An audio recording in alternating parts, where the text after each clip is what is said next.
Welcome back to the channel, you guys. JP here. So we are going to be unboxing our last piece of goodie for our new chassis setup equipment. So let's get started.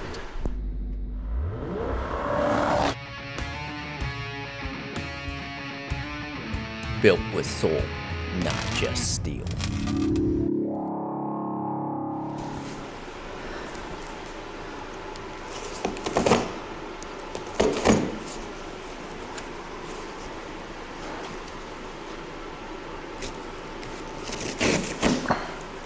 There it is. That's what we're looking for.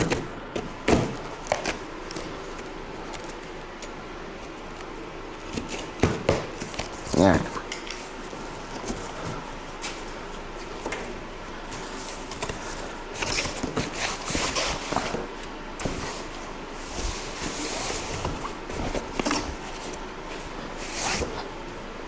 All right, I had made a video about it, or a short video about it, but we did end up receiving our really nice drive-on turn plates. These are from QuickTrick. And what's nice is it doesn't matter what position you put them in.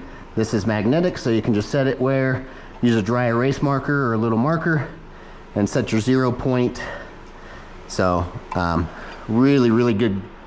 Very, very grippy. So we did get those. To go with our QuickTrick, we got the Generation 5 QuickTrick string alignment kit. Now, I'm going to kind of open this over here. We'll kind of take a look at what comes inside. It's just a shorter video, just to look. We'll be using this in a video soon, but I always like to do unboxing videos. There we go. So here is our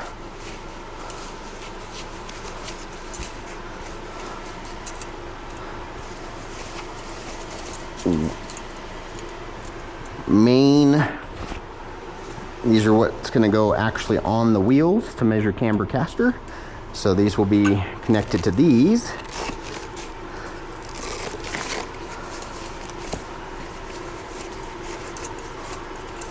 But on all four right here. So, and these will get triangulated with the other pieces.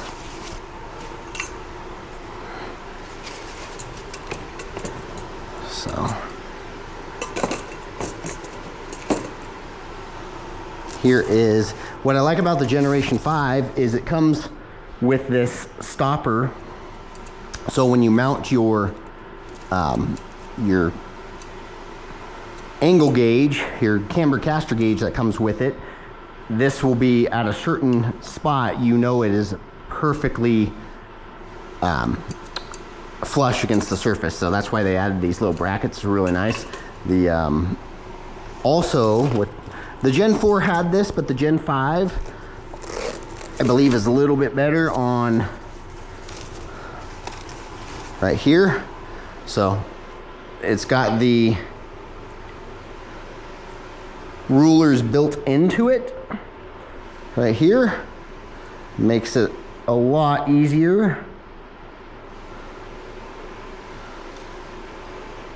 to run your string. And what's nice, if you look close, you can see it's at 3 inches and out. It already is pre-cut to go ahead and hold your string here. So that just makes it really, really nice for holding out the string without worrying about it falling off or getting misaligned.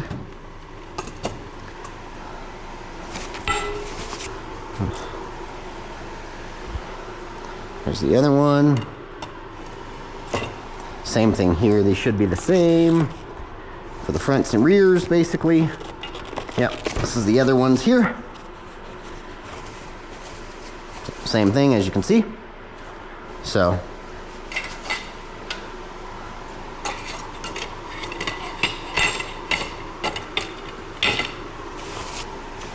that's what comes in the main bag. Now we're going to open this up, and inside here is going to be all of your gear. you'll have your instructions, your packaging list. It comes with the bands to hold against the wheels, help hold against the wheels. Comes with your string, both sides. And then these are going to be your little, comes with nice caps so you don't scratch your wheels. These are going to be the pointers that touch the wheel. I'm going to show you in an example here. See right here. And then when it's set up actually on the car, those pointers will be that vertical bracket that we talked about here. This is a vertical bracket. We'll have a pointer adjusted to the wheel. That'll be where one pointer is. And then in the horizontal bar, those two circles there, those will be your other pointers for the inside of the rim. So this would be up against the wheel. And then your new digital gauge, which is awesome, will actually go right through this hole. That's why it's got a hole in it. This will go right here.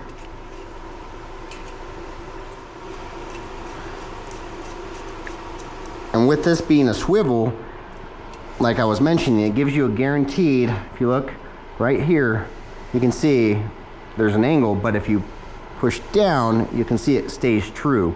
And that's why it's set up like this, so you can get that true surface, which is actually a really good design.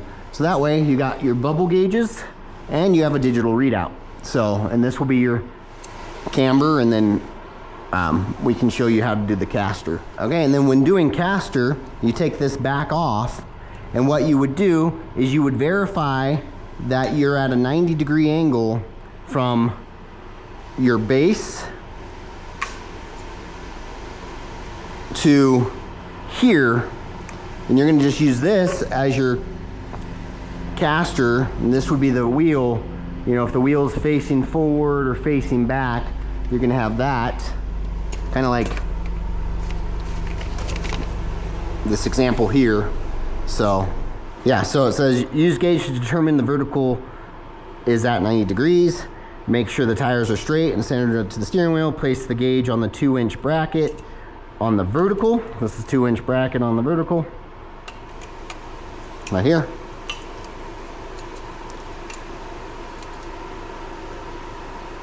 And then you're going to turn the steering wheel 20 degrees. And so that you can do without a turn plate. Technically, you can mark your ground, put some tape down to mark out 20 degrees with an angle finder, but this just makes it easier because you're going to go 20 degrees right, 20 degrees left. If you are using these, the instructions do say this needs to be a minimum, or needs to be at about 5/16 or 8 millimeter gap from the turn plate. So visually would look, this is just a rough estimate of what 8 millimeters or 5/16 looks like, but it needs to be there. If you get it too close, your angles will actually be off, or too far away. Same concept. So you could just use a 5/16 bolt head, just use the 5/16 there, just make sure it's touching there and there, and then you're set to go.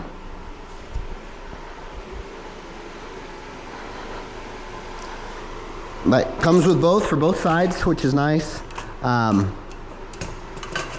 Again, the pointer strings, these will hold these to the wheels. So once you get your pointers on all 4 brackets like this, there's your bottom bracket, right? So this one bolts to that one, basically like so. This goes up against the wheel, and then this would strap you to the wheel so you don't scratch your wheel, but this will hold everything in place. And then you put them on the bottom as well. So that's why they give you those. And then that is your actual hardware.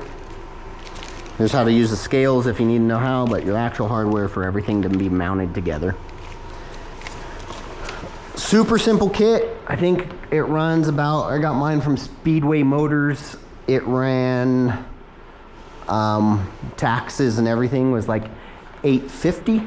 but allows you to do trackside suspension tuning. And for us, we're getting back into chassis setup, so this will allow us to do full, between our ProForm scales that you saw in the last video and this, and our turn plates will allow us to do full suspension tuning and be able to set cars up to customer specific specifications.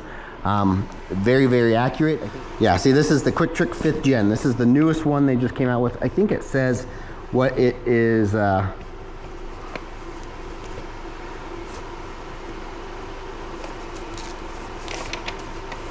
Let's see here. Within a certain, I don't know what it says. It says on the website, but I want to say it's something really small, like 0.01 or 0.10 of a degree. That's how accurate this, using the old method of string alignment, is. Yes, it takes longer to set up than driving on an alignment rack, but when you're limited on space, like our little mini fab shop, this works great. It's not like we're doing them all the time, so we can just set up a car in here. We're actually probably gonna make, engineer our own 12-inch standoffs for, we'll jack up the car and then set the car down on 12-inch standoffs, but they're gonna be 12 inches tall, 16 inches wide by 16 by 13, I think is what we ended up coming up to. So that way we can either put the scales or the turn plates directly on those. That way we have an extra 12 inches to get under the car to make our adjustments, because we don't have a rack in this shop. We have a rack in the shop next to us, but I do a lot of stuff in here. So we'll probably CNC, and I'll probably make that, if I end up doing it, I'll probably make that file free for you guys if you guys want to get it cut out and bent. We're just going to do some 3/16 steel, but we're going to do some 12-inch bent corners, so they're really, really strong. We don't have to worry about them collapsing, stuff like that. So anyways, you guys, lots of gibberish, lots of talking. Just excited to have all the stuff we've been waiting to kind of purchase. This is kind of, we could have bought this a long time ago, but we were buying a lot of bigger equipment, and so this is one of those ones that's a little pricey in the sense that if you get the scales, the string alignment, and the turntables, you're looking at about $2,000, $2,100 for everything. So it's not a lot, but it is when you're still trying to buy big equipment. But most of our big equipment's done. We got a few more little things we want to get to be a full one-stop shop. So we're working away at that stuff. Some big news, we may be getting a commercial building here soon. It's not very big, but it's about twice this size, if not maybe a hair bigger than that. Maybe this is 400 square foot little fab shop. I think that shop might be 800 to 1,000 square feet, but it does have 2 racks in it. So fingers crossed we get that, and that'll be awesome. So, but until next time, you guys, learning, building, and sharing the ride. This is JP Street Performance. Until next time.